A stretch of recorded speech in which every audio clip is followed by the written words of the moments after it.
he asked, looking around the table. They joined hands. Catherine's hand was cold in his, rough from the streets, and he squeezed it gently. "Dear Lord," Michael said, "thank you for this food, for this warmth, for this company. Thank you for bringing Catherine to us tonight, and for Emma's kind heart that saw what we might have missed. Help us to always see each other, to always reach out, to always remember that we're all your children, deserving of love and dignity. Amen." "Amen," they echoed. They ate, and as the food and warmth worked their magic, Catherine began to relax. Emma asked her about painting, and Catherine's face lit up as she described colors and techniques, the way light changed everything, how you had to really look at the world to capture it. "Do you still paint?" Sarah asked. Catherine shook her head. "I haven't in years. No supplies, no space, no—" She trailed off. "No hope?" Michael suggested gently. Catherine met his eyes. "Yes, that too." After dinner, Sarah insisted on running a bath for Catherine. She provided clean towels, borrowed clothes, soap, and shampoo. When Catherine emerged an hour later, her hair clean and brushed, wearing Sarah's yoga pants and an oversized sweater, she looked different, younger, more herself. They sat in the living room, the tree lights twinkling. The city spread out below them. Emma had finally crashed, asleep on the couch with her head on Catherine's lap. Catherine stroked the child's hair absently, and the gesture was so tender it made Michael's throat tight. "Why did you do this?" Catherine asked quietly. "Really?" Sarah and Michael looked at each other. It was Sarah who answered. "Because Emma was right. It's Christmas Eve and you were alone. Because we have so much and you needed so little. Because—" She paused, searching for words. "Because I think we're all just one bad. Break away from that bench you were sitting on. Life is fragile. People are fragile. We need each other. And because I want my children to grow up knowing that kindness isn't just a word," Michael added. "It's a choice you make over and over. Sometimes it's easy and sometimes it's uncomfortable, but it's always right." Catherine was crying again, quiet tears that slid down her cheeks. "I was an art teacher once, you know. Before I tried to make it as a painter, I had students who loved my classes. I had a life. And then I didn't." She looked down at Emma, sleeping peacefully. "I've been invisible for so long. People look right through you when you're on the streets. They have to, I think, or the guilt would eat them alive. But Emma saw me. Really saw me. This little girl with her red hat, she saw me." "Children see truth," Sarah said softly. "They haven't learned to look away yet." They talked late into the night. Catherine told them more of her story, the good years and the hard ones, the small mistakes that compounded, the way hope eroded like stone underwater. But she also talked about beauty, about the light on the Hudson River at dawn, about the kindness of strangers who'd given her coffee or a kind word. "I used to think I'd lost everything," Catherine said. "My work, my home, my dignity. But tonight, sitting here with you, I realize I haven't lost myself. Not completely." Emma reminded me of that. When it grew late, Michael showed Catherine to the guest room. It was small but comfortable, with a real bed and clean sheets and a lock on the door. "Sleep as long as you need," he said. "Tomorrow is Christmas. You'll spend it with us if you'd like. No expectations, no pressure, just stay warm for a while. Stay safe." Catherine looked at the room, then at Michael. "I don't know how to thank you." "You don't have to," Michael said. "Just don't give up. Whatever happens next, don't give up on yourself." He closed the door softly and went to check on Emma. She was in her own bed now, the red hat on her nightstand, her face peaceful in sleep. He kissed her forehead gently. "Proud of you, Pumpkin," he whispered. In their own room, Sarah was already in bed. Michael slid in beside her and she curled against him, her head on his chest. "What are we going to do?" she asked quietly. "After tonight, I mean." "I don't know," Michael admitted. "But we'll figure something out.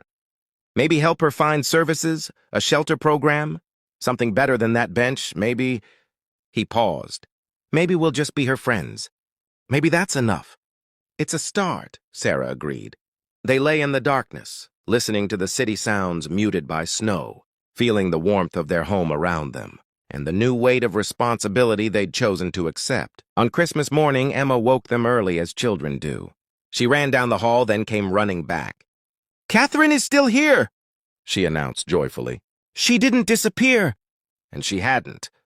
Catherine emerged from the guest room looking rested but uncertain. Emma grabbed her hand and pulled her to the living room, to the tree and the presents underneath. They had breakfast first, pancakes that Michael made while Emma supervised and Sarah fed. Jacob. Catherine helped set the table, and Michael noticed how her hands shook slightly. How overwhelming simple domesticity must be after so much time outside it. After breakfast, they opened presents. Emma tore into hers with the enthusiasm of childhood. Books and art supplies and a new doll she'd been wanting. Michael and Sarah exchanged gifts they'd carefully chosen for each other, the small tokens of their years together. And then Emma picked up a small, wrapped box from under the tree and handed it to Catherine. "This is for you," Emma said. Catherine stared at it. "But you didn't know I'd be here." "Santa knew," Emma said with absolute certainty, and Michael had to turn away to hide his smile. Catherine unwrapped the gift with trembling hands. Inside was a set of watercolor paints, nothing fancy, just a basic set from the art store on Broadway. But Catherine held them like they were treasure. "I can't accept this," she whispered. "Yes, you can," Emma said firmly. "Artists need paints." Catherine looked up at Sarah and Michael, her eyes asking permission. Sarah nodded, smiling. "Emma's right. Artists need paints." They spent the day together, a strange but beautiful Christmas. Michael cooked his traditional ham and all the trimmings. They watched Christmas movies, played board games, laughed at Emma's jokes. Catherine was quiet often, but Michael noticed how she was watching them, learning again how to be part of a family even temporarily. In the afternoon, while Emma napped and Sarah nursed Jacob, Michael and Catherine stood by the windows, looking out at the park covered in white. "I called a friend," Michael said quietly. "She runs a transitional housing program in Brooklyn. They have a spot opening up in January. Private room, help with job placement, counseling if you want it. It's 6 months with the option to extend. I told her about you. She'd like to meet you if you're interested." Catherine didn't speak for a long moment. "Why?" she finally asked. "Why would you do all this for a stranger?" Michael thought about his answer. "Because Emma asked us to bring you home, and she was right to ask. Because Sarah and I have been given so much, and giving back is the only thing that makes sense. Because you're not a stranger anymore, Catherine. You're someone who shared our Christmas." He paused. "And because I think you've got more paintings in you." "I'd like to see them someday." Catherine turned to look at him, and her expression was raw with emotion. "I thought I was done. I really did. I was just existing, waiting. I don't even know what for anymore." She wiped her eyes. "That little girl in the red hat, she saved my life last night. Do you understand that? She actually saved my life." Michael put his hand on her shoulder. "Then don't waste the gift she gave you. Live it. Really live it." Catherine stayed through the holiday week. They took her to meet Michael's friend in Brooklyn, who welcomed her warmly and showed her the facility. It was clean and safe, with resources and people who cared. Catherine cried when she saw it, when she realized it was real. On New Year's Eve, they said goodbye. Catherine hugged Emma fiercely, and Emma hugged her back just as hard. "Will you paint me a picture?" Emma asked. "When you get your paints all set up?" "I promise," Catherine said. "What would you like me to paint?" Emma thought about it seriously. A red hat, and snow, and a park bench. "So we always remember." "I'll never forget," Catherine promised. "Any of this. Any of you." She hugged Sarah and Michael, too. And Michael slipped an envelope into her coat pocket. Not much, but enough to help her get started. To buy a few things she'd need. "Thank you," Catherine whispered. "For seeing me. For bringing me home." "Thank you for letting us," Sarah replied. They kept in touch. Catherine sent emails from the library, then from the computer room at the housing facility.